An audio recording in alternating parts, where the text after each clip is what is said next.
আজি মই আকৌ এটা নতুন ৰেচিপি আপোনালোকলৈ আগবঢ়ালোঁ। আশা ৰাখিছোঁ আপোনালোকে আদৰি ল'ব। আজি মই লচ্ছা আলু পৰঠা বনাবলৈ ওলাইছোঁ। প্ৰথমতে মই আলুকেইটা ভালকৈ বইল কৰি লৈছোঁ। এয়া বইল আলু হয়। বইল আলুখিনি ভালকৈ ভাঙি ল'লোঁ।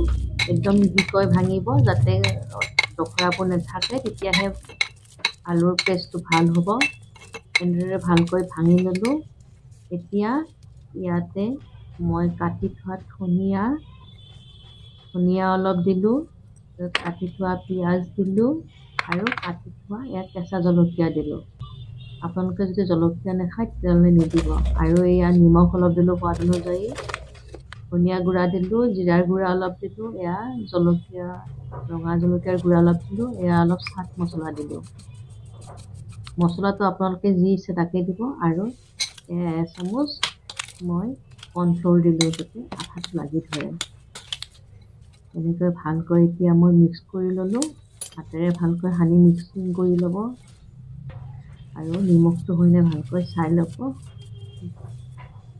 আৰু এয়া মই আটাৰ আজি পৰঠাটো বনাম।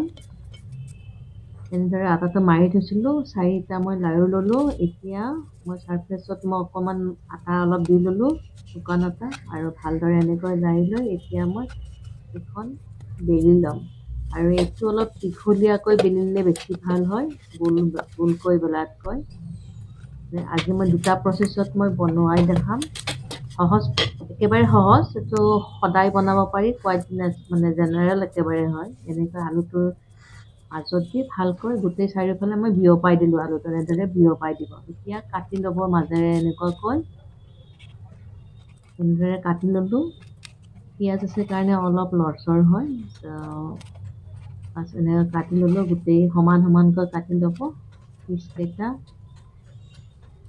আৰু এতিয়া এপিচকৈ ৰাউণ্ড কৰি ল'লোঁ। এনেদৰে ৰাউণ্ড কৰোঁ। আকৌ এপিচৰ ওপৰতো তেনেদৰে ৰাউণ্ড কৰি আপোনালোকে বনাই চাবচোন। এইটো একেবাৰে সহজ পদ্ধতি হয়, বহু ধৰণে বনাব পাৰি। আজি মই 2টা প্ৰচেছ দিছোঁ, অইন দিনেও অইন আকৌ বনাম বেলেগ প্ৰচেছত। আকৌ বনাইছিলোঁ আগতে, মোৰ আগৰ ভিডিঅ' আছে ইয়াতে বনাইছিলোঁ। এনেদৰে মই গোটেইবোৰ লচ্ছা বুলি কয় যিহেতুকে লেয়াৰ লেয়াৰ হ'ব। এতিয়া মই ভালকৈ এনেকুৱাকৈ কৰি লৈ অলপ বেলি ল'ম। বহুত বেছি ডাঙৰকৈ বেলিব নালাগে, পাতলকৈ বেলি ল'ম। এনেদৰে অলপ আলু ওলালে একো নহয়, এইটো ওলাই নাযায়, ধুনীয়াকৈ থাকি যাব। বহুত মনত ৰাখিব, বহুত পাতলকৈ নেবেলিব, অলপ ডাঠ খোৱাকৈ বেলিব, নহ'লে গোটেই আলুবোৰ ওলাই যাব। এতিয়া তাৱা এখন গৰম হ'ব দিছিলোঁ। ইয়াতে এতিয়া ভাজিম। প্ৰথমতে অকণমান কম জুই দিব, একেবাৰে মিডিয়াম ফ্লেম দিব, পূৰা ফুল ফ্লেম নিদিব, নহ'লে পটকৈ কালাৰ ধৰিব আৰু ভিতৰৰ ফালে নহ'বগৈ। এনেকৈ লৰাই চৰাই থাকিব। আৰু এতিয়া ওলোটাই দিলোঁ। আপোনালোকে বনাই চাবচোন। এতিয়ালৈ যদি মোৰ চেনেলটো আপোনালোকে ছাবস্ক্ৰাইব কৰা নাই তেতিয়াহ'লে ছাবস্ক্ৰাইব কৰিব, লাইক কৰিব, কমেণ্ট কৰিব আৰু বেল আইকনটো টিপিবলৈ নেপাহৰিব।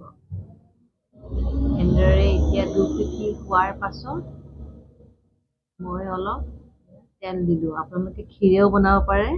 ক্ষীৰে বনালে একচুৱেলি বেছি টেষ্টি হয়। এইটো যিহেতুকে আমি ডেইলি পাৰ্পাছত বনাইছোঁ, সেইকাৰণে তেলেই দিছোঁ মই। এয়া ভেজিটেবল অইল দিছোঁ। এনেদৰে 2 পিঠি অইল লগাই দিছোঁ। ক্ষীৰেও বনাব পাৰে। ওলোটাই অলপ হ'ব দিব, কম জুইত, বেছি জুইত হ'ব নিদিব, নহ'লে পটকৈ জ্বলি যাব। বাহিৰ ফাল ভিতৰৰ ফাল নহ'বগৈ। আৰু কম জুইত বনাব। এনেদৰে বনাব। আশা ৰাখিছোঁ আপোনালোকে নিশ্চয় বনাই চাব এনেকৈ। এইটো এটা সহজ পদ্ধতি হয়, একেবাৰে সহজ পদ্ধতি। এইখন হ'ল।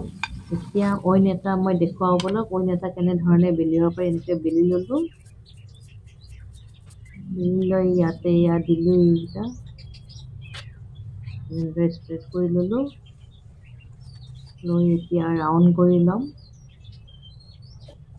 এইটো এটা পদ্ধতি, সেইটো কাটি কাটি লৈছোঁ, এইটো ৰাউণ্ড কৰি লৈছোঁ এনেকৈ।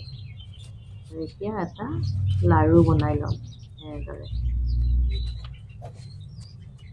লাড়ু বনাই ল'লোঁ আৰু এতিয়া এইটো অলপ শুকান আটা দি ল'ম আৰু অলপ বেলি ল'ম একদম বেছি পাতলকৈ নেবেলোঁ আৰু ডাঠকৈ নেবেলোঁ ডাঠকৈ বেলিলেও ভিতৰত নহ'বগৈ আটাটো মানে নহ'বগৈ সেইকাৰণে ডাঠ আৰু পাতলৰ মাজত ৰাখিব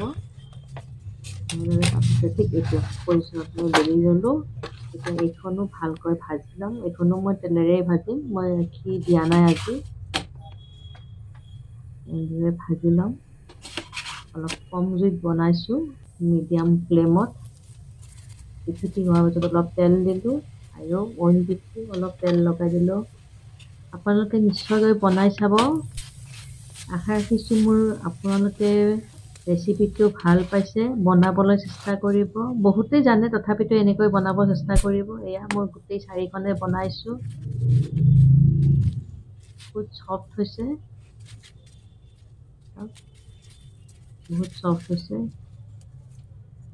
আজিলৈ সামৰিছোঁ আপোনালোকে মোক কমেণ্ট কৰিবলৈ নেপাহৰিব তেতিয়া মই আকৌ নতুন ৰেচিপি বনাবলৈ উৎসাহ পাওঁ তেতিয়ালৈ এৰিছোঁ